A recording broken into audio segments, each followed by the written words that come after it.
Welcome to the Digital Brand Builder Podcast, where we bring you the best growth strategies from the world's experts to help build your business fast. And now, here's your host, Mark Fidelman.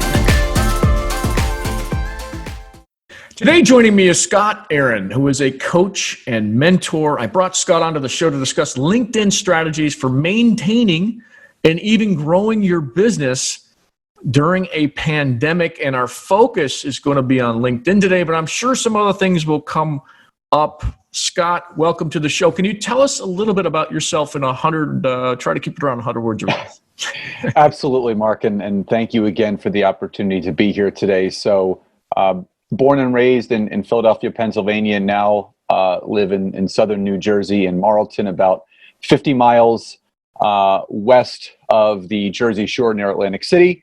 And I've been in the health and wellness industry for actively for 18 years, but participating in a total of 23. And I am now a consultant, business coach, top podcaster, and two-time best-selling author, teaching people the art of human connection in a saturated digital world, but doing it through the means of LinkedIn.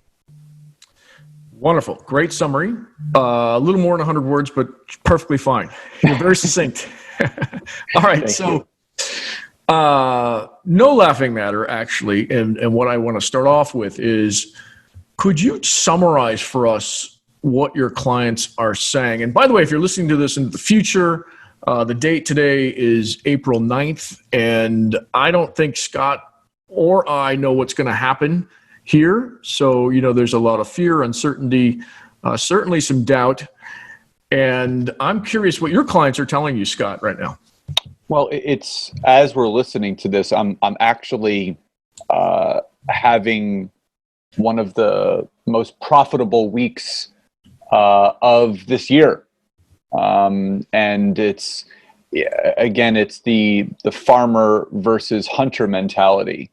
And now is the perfect time for that. And what my clients have been saying is they're seeing the opportunity, but they're also seizing the opportunity because, there's two different ways that we can look at this pandemic, depending upon when you're looking at this. And, whether you're listening to this when this comes out or much later on, it's pretty safe to say that 2020 is going to be a very monumental year for people in two different ways, whether that is prosperously or in a shift into a different direction. And, the first 2 quarters of this year were definitely interesting. We're moving into the second quarter of this year. And it's when we come out of this, whenever that happens, I have my own theories, which I can share. But when we come out of this, something incredible is going to happen for a lot of people that took the time to plant the most seeds during this opportunity. And, Mark, what a lot of my clients, they're online business owners, whether they're in network marketing or they have online business consulting businesses, they have online coaching programs. They're seizing this opportunity because right now, as people are listening to this, social media has never been more utilized than right now because everybody is home. Everyone is available to connect or to speak or to collaborate with. So what I'm hearing from a lot of my clients, past and current, is that they are just beyond excited for what is available to everyone right now in the industry that we're in. And you don't feel, and I totally agree with your foundation you just laid there. Do you feel like, though, it's becoming more and more noisy because more people are at home, they have access to social media, all of that? Do you feel that's an issue? Yes and no. And why I say yes and no, yes, it's noisy on the platforms that have always been noisy. Facebook, Instagram. Now you're seeing a lot of the noise go from those two platforms to TikTok. And that's fine. If it let people go to the amusement parks. Yeah. Because I'm over here building my empire on LinkedIn. LinkedIn is still growing at a very, very strategic, but very even pace. And you're still not seeing the junk that you sometimes see on Facebook and Instagram. Occasionally you'll see it float onto LinkedIn, but that's because the people just don't know how to use it. Yeah. So yes, in the sense there's a ton of noise on the platforms where you're always going to see that, pandemic or no pandemic. And no, because when you're using the right platform, the right people are going to be using that platform. The everyday person, the non-business minded person, Mark, are going to be spending the time on the quote unquote entertainment platforms, which are Facebook, Instagram, and now you can throw TikTok in there. Very well said. Again, I totally agree with you on everything that you've said. I can't find any fault in it. And I like to pick things apart. So far, so good. Now, my biggest problem with LinkedIn is the engagement is low for most people. And it's really hard for me anyway. Some things I get engagement on, it's just not telling. And I can't figure out the algorithm for getting my message across to the right people. I've got 27,000 connections on LinkedIn, and I'd probably say 100 of them see what I put out there every time. So that's why I brought you on. And I'm sure, because I hear it a lot, there are a lot of other people that are in the same camp, and they're like, I figured out Twitter, I figured out Facebook, I figured out YouTube, but it's LinkedIn where I'm having the most challenge. And guess what? LinkedIn has the most opportunity for guys like you and me. So very curious as to what you're doing on LinkedIn that the rest of us can learn from. Two things. The type of content that I'm putting out, number one, and I'll dive into that. And number two, the quality of connections that I allow into my network. And I use the word allow, not loosely, very firmly, because I don't want just anyone and everyone in my network. I want to be able to connect, and I want to be able to collaborate and network with people in my own connections. I don't want just Joe Blow in there that does this, that, or the other, where there's no mutual relationship. There's no synergy in what we're doing. So I'm very strategic about who I connect with, and why that's important is because, going back to the content creation, when you build the right kind of network where you know them very well, you know what kind of content that they want to be delivered, where you're educating and informing them through posts or videos or articles, that's when you're going to start to see your engagement grow. But here's the thing. I actually did a LinkedIn video the other day on all of these connection hackers, and you probably see this post come up. You want to know how to grow your network quickly. Number one, like this post. Number two, connect with everyone that likes the post. And number three, say, I am open to connecting. That is one of the most disingenuous, inauthentic ways to build your network on LinkedIn. Now, you may look around and you may see these people that, quote unquote, are LinkedIn influencers that have tens of thousands of views and hundreds of comments and tons of likes. Between you and me, that doesn't matter at all. I could care less what kind of engagement someone is having. What I care about is what's going on behind closed doors that no one can see. And those are the messages that you are having back and forth with your connections that lead to appointments in your appointment book that then translate to some sort of monetary transaction, which is through that person or someone that they know. So the facade that we're all seeing on LinkedIn right now of these people that are engagement getters or they're connection hackers, I would rather have 8 quality connections than 8,000 randoms that would do nothing for me and I can't do anything for them. Does that make sense? Makes total sense. So are you saying that most of your engagement is in DMs for LinkedIn? I don't know what that's called, but which makes total sense. And I agree. You want to convert those into sales, appointments, then sales. Yes. But how are you getting a hold of, let's say you've got 10,000 connections. I have no idea how many you have. About 28,000. About 28,000. So we're roughly the same. Yeah. So how are you taking those 28,000 and then turning them into DM conversations? Is this because? Well, I'll let you answer. Yeah, well, three ways. Number one, there's the initial, and I call it the magic formula. So there's the initial message. So if you and I were to connect on LinkedIn, and I don't do it right away because a lot of people are now using software that it is terrible. I unfriend them right away. When I meet, and Mark, I'll share a funny story with you. I got a connection request from this guy about 2 months ago, and you can add a note to a connection, which for your audience and for you, LinkedIn will tell you that your acceptance rate for connections is higher if you add a note. That's BS. There was a third party that came in that did a study, and they sent 1,000 connections with a note and 1,000 connections without. The acceptance rate was just about the same. So that is a facade, and that's what I want to say about that. Now, in regards to that, this guy sends me a note, and he says, "Hey, Scott, would love to be connected to you on here. Not trying to sell you anything, just want to connect." So I said, "You know what? Let's see what happens." Yeah. I accept the connection. And Mark, what do you think happened 2 days later? Oh, I'm sure he's messaged you. It's probably an automated message. Tried to sell me. Yeah.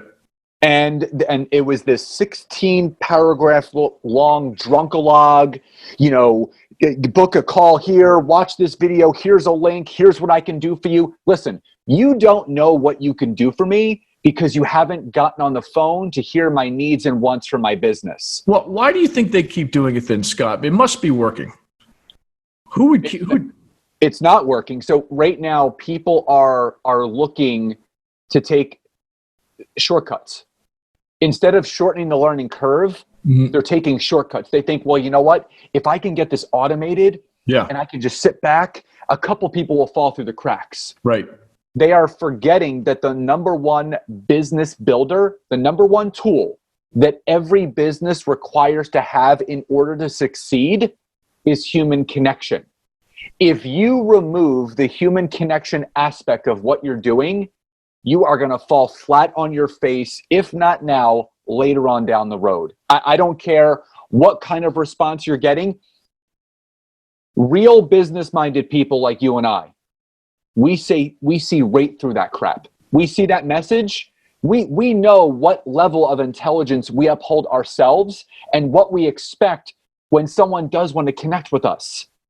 So it's called the smell test, right? Every time you get a message from someone, put it through the smell test. How would you respond? Or if you sent that message, how would someone respond to that message? Does that message smell good or does it stink? And if it smells, then it's something that you don't respond to, and it's something that you shouldn't send yourself. Now, so I have something called the magic formula.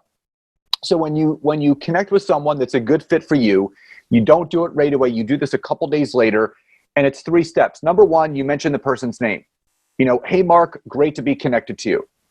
Second part is letting the person know why you connected with them, what synergies you found, which is why you connected. And you basically just say, hey, Mark, saw that you also have a podcast and you're in business coaching. Would love to learn more about you and share more about me and my business to see if there's any way where we can support each other here on LinkedIn. So there's the body of the message. It's basically describing, here's how we're connected and here's why we should talk. The third part is a CTA, call to action. Questions lead to answers. And I basically would say, do you have any time this or next week to hop on a call? That's it. You have to ASK to GET. You have to ask in order to get. So if you're not asking questions, you're not going to get answers. Now, that's when you have a new connection. Other ways are, I love the automated messages that LinkedIn provides when they let you know it's someone's birthday, it's a work anniversary. And people say, well, is that really genuine? Well, do you know how many people do not do that? They skip right over it. So I go in every single day. I wish every single connection that I have a happy birthday, congrats on the job anniversary, because if they respond back to it, guess what? I can go back and I can see the messaging history of what I had with that person. Yeah. If we've never connected before, I then go right back to my magic formula. If we did connect before, but maybe it just fell to the wayside, I can go back to the magic formula, but I can change it. And they say, thank you so much. I can say, you are so welcome. I know we connected a while back, but would love to, and then I just go right into it again. The third way is through gratitude. So when someone supports me on LinkedIn, whether it's one person or 100 people through a post, I always go in to look at the engagement of my posts, and I look for new people, and I send them a personal gratitude message. So if you came on and you liked one of my videos and commented, basically I would then go to your profile, click message, and say, hey, Mark, I just want to stop by and say thank you for engaging and liking and supporting my post. It means a lot to me. Have a great day. That's it. Because then if you respond back and you can say, you're so welcome, love your content, then I can wrap back around to the magic formula again. So those are 3 really easy, and they're manual. They're not automatic. It's you being in the trenches, because people can feel, even through a message, even though they're not seeing your face, even though they're not hearing your voice, they can feel your energy through the words that you're using. Completely agree. Now, how much time do you recommend people spend researching that individual, or is it all on their profile on LinkedIn? What's kind of the process that you go through? Well, number one, if they don't have a profile picture, I typically don't connect with them, because it's not hard to do to just upload a profile picture. But number two, I do look at their headline, and the headline says everything. That's basically your introduction to that person. And again, you will be able to tell how active someone is on LinkedIn. Now, if you go to their profile, they don't have many connections. They've never posted. They never shared an article. It might not be worth it to send someone like that a message, because they're probably not going to check it anyway. So I don't spend too much. Exactly. I don't spend too much time filtering through. I kind of see their headline. If it feels like a good fit, I'll send a message. Okay. All right. So are you saying that you don't post anything publicly on LinkedIn? It's all done behind the scenes, or is there some kind of a feeder system from posting publicly? So you do want to post publicly at a minimum 1, maximum 2 times a day. It's not like Facebook and Instagram. So for me, I always create content calendars. I don't use external posting. I do it myself. I upload about 3 videos per week. I do a post almost every day, and I write a couple articles a week. And everything that I write, everything that I post is all educational and informative information, leaving the audience better. But the simple tip that I can give people is there's 2 things that you need to do when you're doing an article, a post, or a video. If you're going to be doing any one of those 3 things, which I suggest everyone should be doing them, you again have to educate and inform your audience of something not that you want to talk about. This is the problem. The big problem, Mark, is that people end up posting content that they want to talk about, not what the audience actually wants to hear. So post things that your audience actually would hear, engage, and then implement. That's the key. The second thing is leaving a call to action in the content. So if you're doing a post, if you're doing a video, if you're writing an article, tell them, leave a comment below, share your thoughts below. How did you feel about this content? What's your strategy? So that's a way where you can start to create an organic and genuine community, because here's the thing.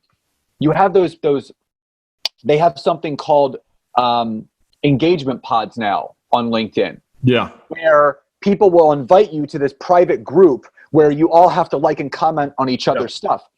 Mark, that's just another job to me. I don't have if I feel drawn to someone's content, I will like and comment. That is not a question.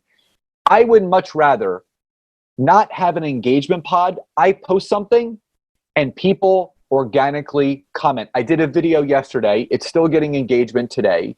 And I've had 5 people already comment with the content that I put out there. So again, I would much rather have 5 organic people comment than 50 people from an engagement pod to give my content the look that it's getting high engagement. Is it just the look, though? Because I was just invited, ironically, to an automated pod. I don't even know what that means. And out of curiosity, I said, okay, explain more about this.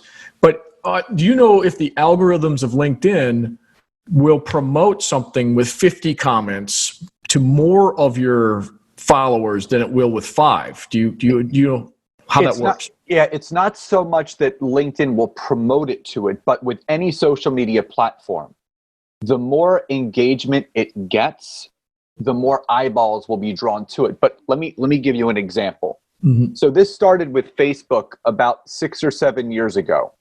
And, I have a network marketing background. So this was what was taught. You put a post out there, whoever's part of the team, we all go to each other's pages and we like and comment. So It draws attention. So it shoots up to the top of the news feed. So your network starts to see it. But what Facebook, when they caught on to this, do you know what they did? They said, you know what? If all of these same people are liking and commenting, we're going to switch around the algorithm and we're going to make sure that when you log on to Facebook every day, the only thing that you're going to see are the people that is liking your stuff and the people that you're liking their stuff. So it completely backfired. So you're going to see this happen on LinkedIn. If you have these engagement pods and you're spending time just liking and commenting on all the same people's stuff, the only people that are going to end up seeing that are the people that are in the engagement pod, which means you're building a wall around the organic people that are standing on the other side of it that also could be seeing it. Yeah.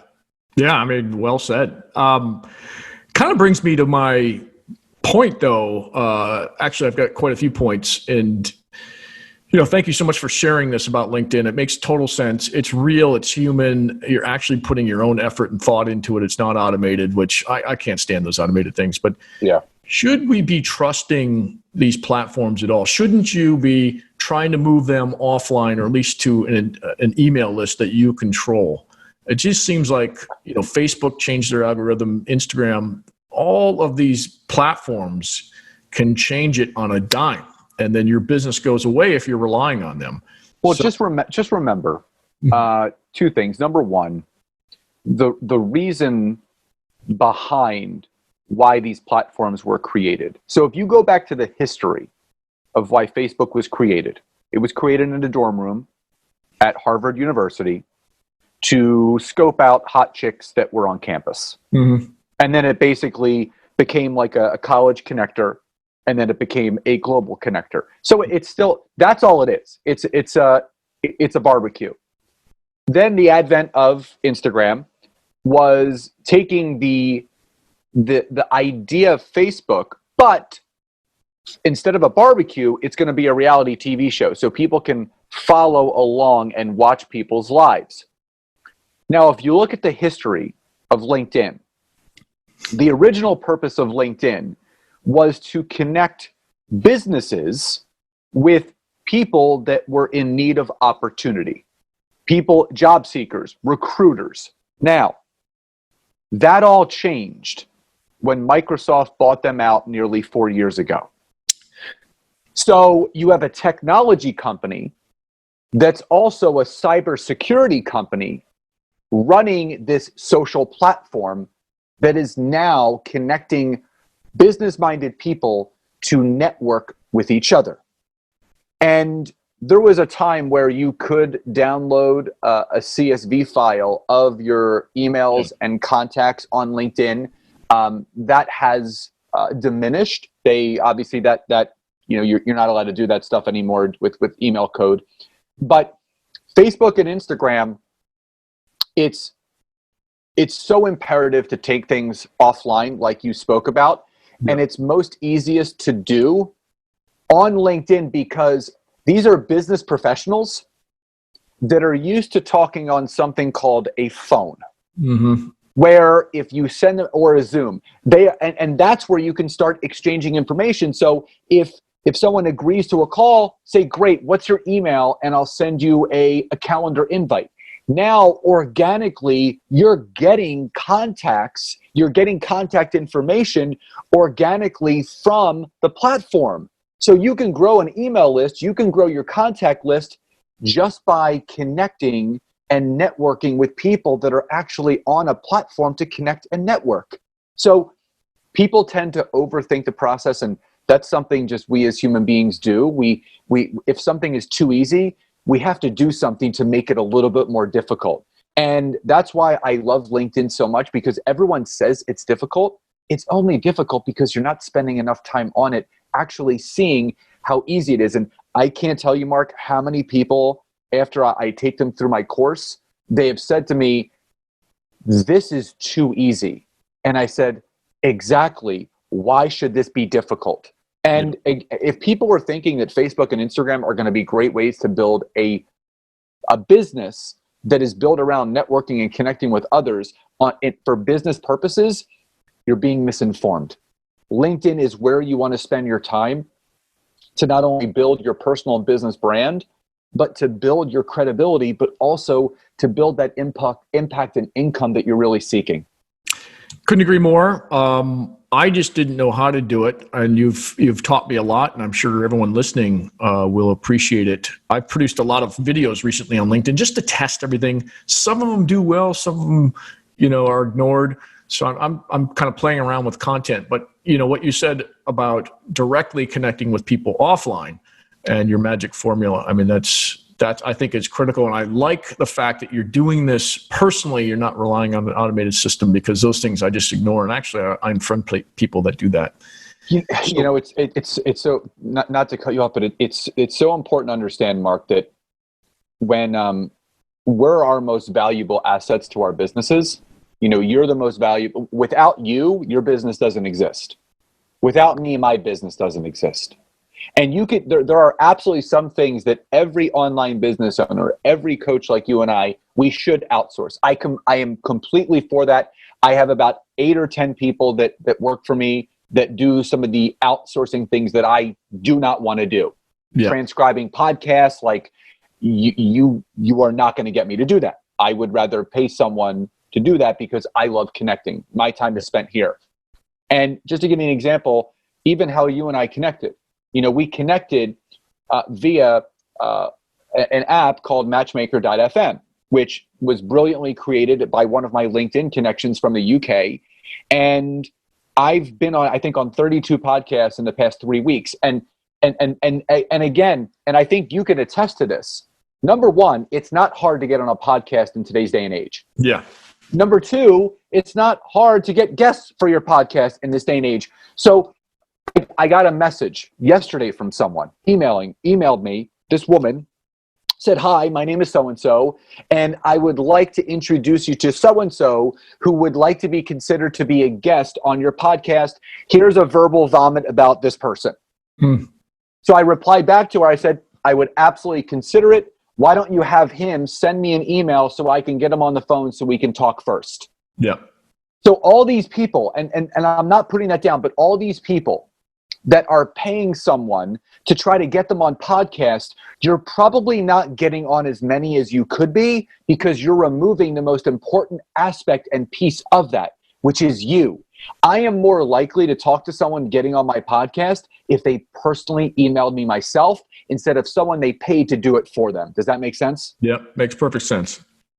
All right. Well, we got to wrap things up. I have 2 questions for you.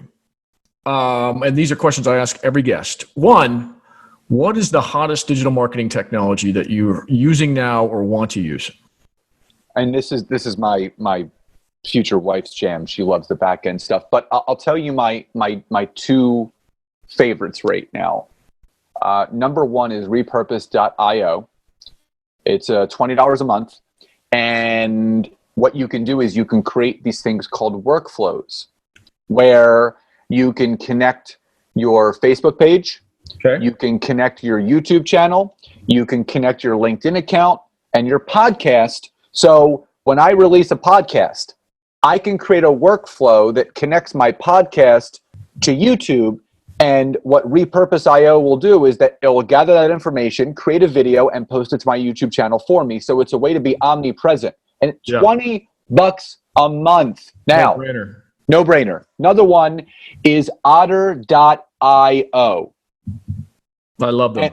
And Otter is great because for me, for those people that are podcasters, every single podcast episode that you release, if you use an app like Otter.io, which I believe it's like $15 or $20 a month. $10 a month. It downloads your content, puts it into Word document form. Then you can send it to your VA. They can trim it up, and then they can post it as a blog or an article on LinkedIn. So those are two of my favorites just because it allows me to work smarter and not harder. Yeah, completely agree. I love Otter. I didn't know about repurpose.io. Last question. Who is the most influential person in marketing today, or who's influencing you in marketing today? There's been different people over different amounts of time, and I love Gary Vee, but I would say right now, and I always come back to him, is Simon Sinek, and I love Simon's message because he actually did an interview the other day with his team. But he's about 15 people on his team, and he wanted to debunk the fact that these are not unprecedented times. This happens all the time in history, in the world, or it could be a divorce or a death. Those are all epidemics and pandemics to individuals. And he always talks about leadership from the right way, but his core foundation is connection. And you've heard him speak, and he said, instead of sending an email to someone within your building, go up to their office and have a conversation with them. Because I teach human connection through all of the noise that's going on social media, that I always come back to the way that he markets himself, the way that he connects with his audience is beyond brilliant. And I love every single thing that he does. Wonderful. All right. So I want to give you the opportunity to kind of promote something that you're doing. I know you've got a new book out called the Network Marketing Academy. It sounds like you've got a course as well. Can you give us a little bit of a description of both of those? Yeah, my latest book, the Network Marketing Academy, it's not just for network marketers. It's geared towards them because they have to learn how to market themselves a little bit better. And it's a step-by-step, actually visual guide. It's an adult handbook. So, I mean, I know the audience can't see this, but it's a lot of PDFs, and it's actually a step-by-step guide that goes over the 4 core areas of any marketing business, which is mindset, organizational capabilities, social media understanding, and generating leads. There's a workbook that's attached to this. It's a free download in the book. So there are accountability exercises. So it actually puts you into action as you go through the book. It's beautifully done. It can be shared with your organization, your team members, your teammates, so you can all kind of do it together. And that's on Amazon. It just came out about a week ago. We'll have a link in the notes. Yeah, it did hit #1 bestseller in the category that it was released in, and that's the second time that's happened, which is amazing. So it's a wonderful book.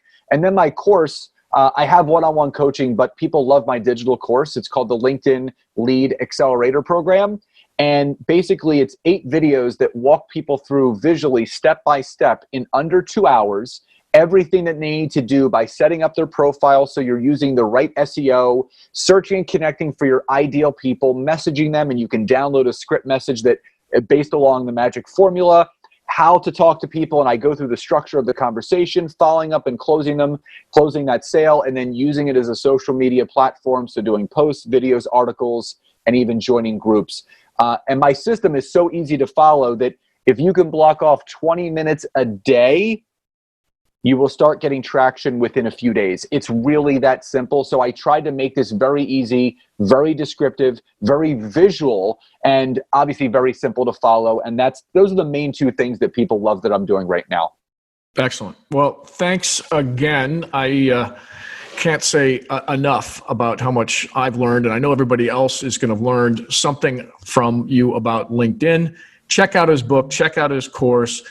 Scott, really want to let you know that, this is something that I think people have been asking me for weeks, if not months, about LinkedIn and why should I be on LinkedIn? Because I've been pushing it too, but I haven't given them the reason why to push it. And you've given us a reason now. So everyone, if you have enjoyed this podcast, please give us a review at the Apple Podcast, I think they call it Store now, and Google Play apps. Your reviews encourage us and help others to choose our podcast. Once again, thank you, Scott, and we've got to have you back on in a couple of months. Well, would love it, and Mark, thank you again for the opportunity. Just grateful to be here. A reminder that we are not financial advisors, and anything we talk about or refer to on the show should not be considered or construed as financial advice. We encourage you to do your own research and come to your own conclusions.